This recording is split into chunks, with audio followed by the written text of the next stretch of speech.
Bonjour et bienvenue dans cette nouvelle consultation de Dr Sales. Aujourd'hui, on va se poser une grande question classique. Est-ce qu'on peut vendre un frigo à un Esquimau? Bien entendu, vous avez déjà entendu parler de cette phrase célèbre. Il arriverait à vendre un frigo à un Esquimau, il arriverait à refiler du sable à des bédouins, ou encore mieux, il pourrait même vendre un peigne à un chauve. Voire même des lunettes à un aveugle. Vous les connaissez par cœur, ces petites expressions communes qui continuent malheureusement à enfoncer encore jusqu'à la garde le vieux cliché du vendeur, voleur, menteur, baratineur, arnaqueur. Autant de symptômes que la grande croyance populaire suivante. Un bon vendeur, ça peut vendre n'importe quoi à n'importe qui. Excusez-moi, mais foutaise. Non, pardonnez-moi, mais foutaise. C'est précisément l'idée reçue qui nous fait probablement le plus de mal. Je suis incapable, entendez-vous, incapable de vendre quelque chose à quelqu'un qui n'en a ni besoin ni envie. Et pour cause de ma propre expérience de 25 ans dans le domaine, de mes lectures, de mes propres formations, comme des derniers enseignements tirés des neurosciences, je déduis une évidence. Ce n'est pas le vendeur qui vend, mais bien le client qui achète. Oui, ça a l'air idiot comme ça, mais ça nous fait penser que le bouton d'achat se trouve dans le crâne du client. Et il est plutôt logé d'ailleurs dans ce qu'on va appeler son système limbique vraisemblablement. Et donc on n'a aucun accès direct, on ne peut pas nous-mêmes appuyer dessus. En d'autres termes, comme j'ai déjà pu le dire, la vente n'existe pas, seul l'achat existe. Voilà. Il se peut qu'à ce stade, je sois probablement en train de perdre une bonne partie de mes clients potentiels. Un suicide professionnel en direct, est-ce que vous imaginez ça? Non, pas vraiment. En fait, si vous aviez l'intention de me confier une équipe de commerciaux pour faire d'eux des mentalistes capables de forcer la volonté d'un client en abusant de contorsions mentales pour lui caser contre son gré quelque chose dont il n'a ni envie ni besoin, eh bien vous savez quoi? Je suis heureux que vous passiez votre chemin. Quant aux autres, la suite de cet épisode risque de vous intéresser. Pour vendre, j'ai besoin d'un besoin, même d'un tout petit, un fifrelin de motivation, un zeste de désir ou d'envie. Même un besoin latent, non conscient. Mais il me faut un point de départ. Je peux, par contre, parfois, souvent même, me passer d'une demande. Bien sûr, la demande, c'est l'expression consciente et imparfaite et incomplète d'un besoin. La demande, c'est la synthèse de ce que le client comprend de ce qu'il veut. C'est la partie émergée du besoin, du désir, celle qui a atteint notre néocortex, celle qui a pu être rationalisée, formalisée, partiellement, maladroitement évidemment, avec des mots. Avec une demande existante, je dois travailler pour mieux comprendre les besoins sous-jacents et mieux satisfaire mon client.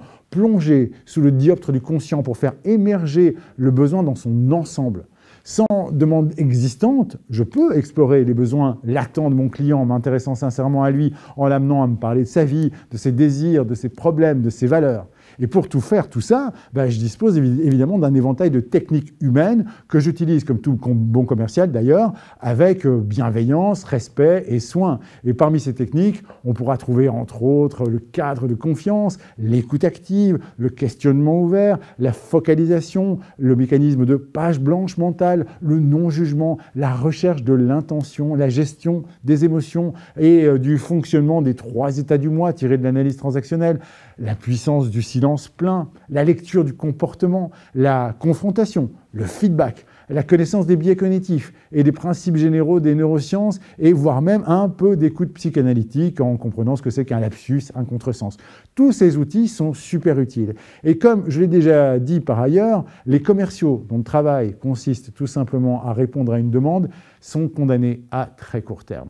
Les porteurs de bons de commande sont en train de disparaître. Un formulaire, un site web, une appli, Siri, Alexa répondent déjà parfaitement à toutes les demandes. L'utilisation d'un simple plan de vente et d'une bonne technique d'argumentation produit, bien qu'indispensable, ne suffit plus donc à faire le job à l'heure où nos clients ont tous à leur disposition une source infinie d'informations, de tests, de recommandations. Notre rôle, qui est en constante évolution, est d'accompagner l'expression d'un ensemble de besoins souvent inconscients et d'en permettre la formulation dans une demande riche et complète, de générer le climat de confiance nécessaire à ce que notre client puisse se confier à nous complètement, puis, avec persuasion, de l'aider à lever ses propres freins irrationnels, mais totalement naturels et normaux, liés à l'achat, pour qu'il s'autorise à satisfaire ses besoins, de le guider dans la mise en œuvre des solutions acquises, d'assurer un suivi sans faille pour mériter sa fidélité, sa loyauté et lui permettre de devenir en plus un ambassadeur heureux de notre enseigne. Notre mission est d'ordre maïeutique et pas simplement technique. Nous permettons aux clients d'accoucher de la réalisation de ses besoins.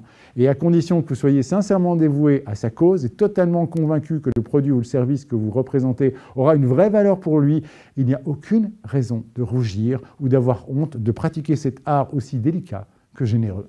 Si par contre, votre objectif est d'obtenir de force, voire d'arracher le consentement d'un client en le manipulant, en lui mentant, même partiellement, en simulant des sentiments ou en abusant d'une position dominante pour votre propre profit, vous n'êtes pas un vendeur, vous n'êtes même pas un mauvais vendeur et en aucune façon vous ne méritez de porter ce titre.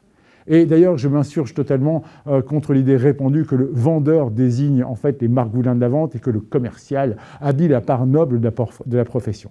En vérité, si pour arriver à vos fins, vous faites usage de mensonges ou de manipulations pour privilégier votre intérêt au détriment de celui du client, soyons clairs, vous êtes tout simplement un escroc. Oui, mais alors, les frigos aux Esquimaux, le sable aux Bédouins ou des peignes aux chauves, c'est bien un escroc dont on parle. La personne qui serait capable de faire ça appartient bien à cette catégorie de roublards capable de vendre n'importe quoi à n'importe qui. Eh bien non, car tout est question de compréhension des besoins, encore une fois, et des besoins latents. Vendre un frigo à un Esquimau, par exemple, rien de plus simple. Si on cherche à comprendre le quotidien de la vie sur une banquise, à l'extérieur, il fait moins 40, moins 30. Et à l'intérieur d'un igloo, il va faire entre 10 et 15 degrés.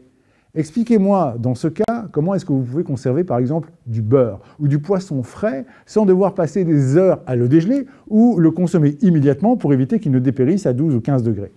Avec un frigo à 4 degrés constants, peut-être? Vendre du sable à des Bédouins. Alors non seulement c'est simple, mais en plus c'est déjà fait depuis des années. Les tribus bédouines qui régnaient en maîtres des déserts se sont sédentarisées, ont fait fortune depuis un bon siècle déjà, et de l'Arabie Saoudite au Qatar en passant par les Émirats, les cheikhs ont depuis longtemps rangé leurs tentes pour faire émerger de l'horizon les plus hautes tours du monde au sein de cités fabuleuses rivalisant avec les plus grandes métropoles américaines ou asiatiques. Or, détail amusant, savez-vous que le sable du désert est impropre à la fabrication du béton? Vous pensiez que les Bédouins n'avaient pas besoin de sable? Ils en ont pourtant acheté des milliards de mètres cubes, importé des fonds de nos côtes comme de celles de la plupart des mers nordiques. Et c'est le comble du paradoxe. Les nouvelles impératrices du désert, telles que Dubaï, Riyad, Doha, sont en fait construites avec du sable venu d'ailleurs. Oh, vendre un peigne à un chauve, tout à fait possible, à condition que le chauve en question ait... Mais en fait, vous l'avez sans doute deviné. Non, faites l'effort et vous trouverez une façon élégante de vendre un peigne à un chauve et je vous garantis que beaucoup de chauves utilisent des peignes.